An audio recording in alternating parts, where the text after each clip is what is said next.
السلام علیکم ورحمۃ اللہ وبرکاتہ۔ امید ہے معزز سامعین بفضل الہی خیر و عافیت سے ہوں گے۔ یاد رکھیے آج شعبان المعظم کی 14 تاریخ ہے، ہجری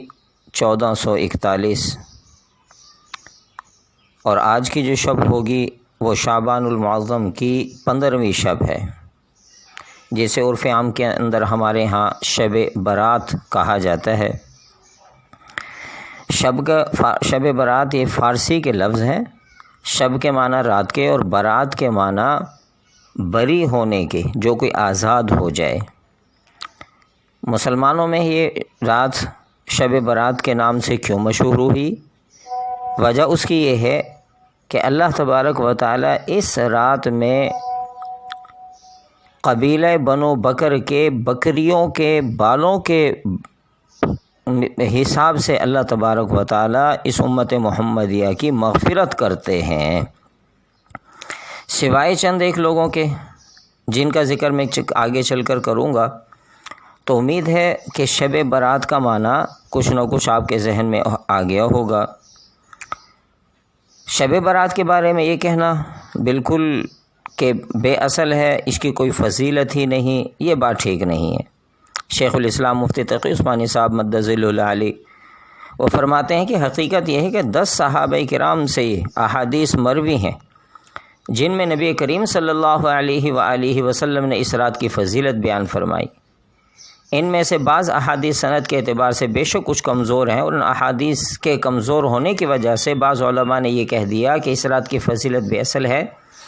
لیکن حضرات محدثین اور فقہا کا یہ فیصلہ کہ اگر ایک روایت سند کے اعتبار سے کمزور ہو لیکن اس کی تائید بہت سے احادیث ہو جائے تو اس کمزور حدیث کی کمزوری دور ہو جاتی ہے۔ اور جیسا کہ میں نے عرض کیا کہ 10 صحابہ کرام سے اس کی فضیلت میں روایات موجود ہیں، لہٰذا جس رات کی فضیلت میں 10 صحابہ سے روایات مروی ہوں اس کا بے بنیاد بے اصل کہنا غلط ہے۔ امت مسلمہ کے جو خیر القرون ہے، یعنی صحابہ کرام رضی اللہ عنہم کا دور، تابعین، تبع تابعین کا دور، اس میں بھی اس رات کی فضیلت سے فائدہ اٹھانے کا اہتمام کیا جاتا رہا۔ لوگ اس رات میں عبادت کا خصوصی اہتمام کرتے رہے، لہٰذا اس کو بدعت کہنا، بے بنیاد بے اصل کہنا درست نہیں۔ صحیح بات یہ ہے کہ یہ فضیلت والی رات ہے، اس رات میں عبادت کرنا باعث اجر و ثواب اور اس کی خصوصی اہمیت ہے۔ البتہ یہ بات درست ہے کہ اس رات میں عبادت کا کوئی خاص طریقہ مقرر نہیں کہ فلاں طریقے سے عبادت کی جائے، جیسے بعض لوگوں نے اپنی طرف سے ایک طریقہ گھڑ کر یہ کہہ دیا کہ شب برات میں اس خاص طریقے سے نماز پڑھی جاتی ہے، مثلا پہلی رکعت میں فلاں صورت اتنی مرتبہ پڑھی جائے، دوسری رکعت میں فلاں صورت اتنی مرتبہ پڑھی جائے، وغیرہ وغیرہ۔ ایسی باتوں کا کوئی ثبوت نہیں، یہ بالکل بے بنیاد باتیں ہیں،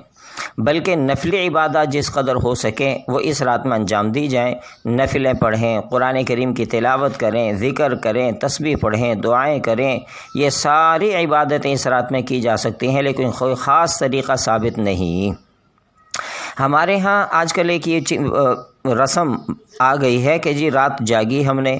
کیا کرتے رہے، کوئی کرکٹ کے میچ کھیلتا رہا، اور کوئی لوڈو کھیلتا رہا، اور کوئی گپ شپ کرتا رہا، اس کی غیبت، اور کوئی واٹس ایپ کے اندر اور موبائلوں کے اندر لگا رہا، اور جب صبح ہوئی تو جی کیا ہوا، جی ہم ساری رات جاگے ہیں۔ یاد رکھیے رات جاگنے سے وہ جاگنا مراد ہے کہ جس میں اللہ تعالیٰ کی رضامندی اور یہ مذکورہ اعمال کیے جائیں۔ اگر اس رات کے اندر آدمی اللہ تعالیٰ کے ذکر، عبادت، نفل، تلاوت جتنا ہو سکے، یاد رکھیے پوری رات جاگنا بھی فرض اور واجب نہیں، بلکہ رات کا جتنا حصہ آدمی عبادت کر سکتا ہے اس میں عبادت کرے، اور اس کے بعد کچھ دیر آرام کر لے، اور تہجد کے ٹائم میں فجر سے پہلے دوبارہ اٹھ کر پھر ذکر و عبادت تلاوت کے اندر لگ جائے، تاکہ جسم کا جو حق ہے وہ بھی آدمی کا حق ادا ہو جائے، اور عبادت، دعا، استغفار یہ آدمی تندہی کے ساتھ کر سکے۔ شیخ الاسلام اور ترجمان مبلغ اسلام حضرت مولانا محمد طارق جمیل صاحب، ان کا ایک بیان میں سن رہا تھا، تو انہوں نے اس رات کے اندر جو بڑا پیکج فرمایا کہ اس رات کے اندر کرنے کا جو سب سے بڑا عمل، سب سے بڑا پیکج، سب سے بڑا جو کام ہے وہ توبہ ہے۔ استغفار ہے کہ آدمی اپنے پچھلے سال کی جتنی بھی جو کچھ زندگی کے اندر بدعمالیاں کمی کوتاہیاں ہو گئی ہوں، اللہ تبارک و تعالی آج رات کی برکت سے وہ سارے گناہوں کو معاف فرما دیتے ہیں۔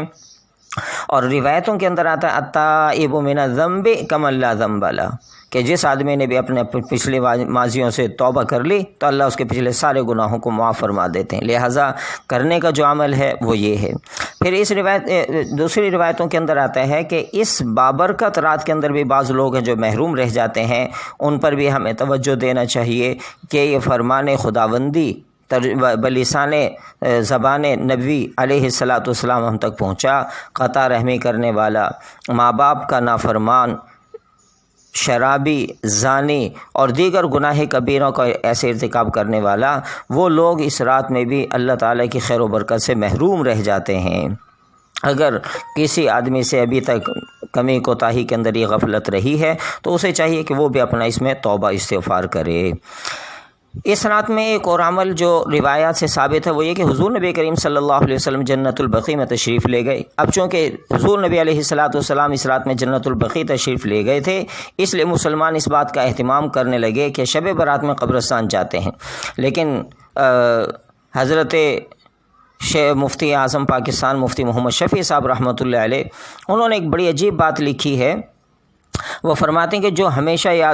فرماتے ہیں کہ جو چیز رسول کریم صلی اللہ علیہ وسلم سے جس درجے میں ثابت ہو، اس چیز کو، اس عمل کو اسی درجے میں رکھنا چاہیے، اس سے آگے نہیں بڑھانا چاہیے۔ لہٰذا ساری حیات طیبہ میں رسول کریم صلی اللہ علیہ وسلم سے ایک مرتبہ جانا مروی ہے کہ آپ شب برات میں جنت البقیع تشریف لے گئے۔ چونکہ ایک مرتبہ جانا روایتوں سے ثابت ہے کہ اگر زندگی میں آدمی ایک مرتبہ چلے جائے تو ٹھیک، لیکن ہر شب رات میں اس کا جانا اور اس کا التزام کرنا، اس کو ضروری سمجھنا، اس کو شب برات کے ارکان میں داخل کرنا اور اس کو شب برات کا لازمی حصہ سمجھنا، اس کے بغیر یہ سمجھنا کہ شب برات نہیں ہوئی، یہ اس عمل کو اس کے درجے سے آگے بڑھانے والی بات ہے۔ لہٰذا آدمی سننا سمجھ کر زندگی میں کبھی چلا بھی جائے، بہت اچھی بات، لیکن اس کو لازمی اور جز نہ بنایا جائے۔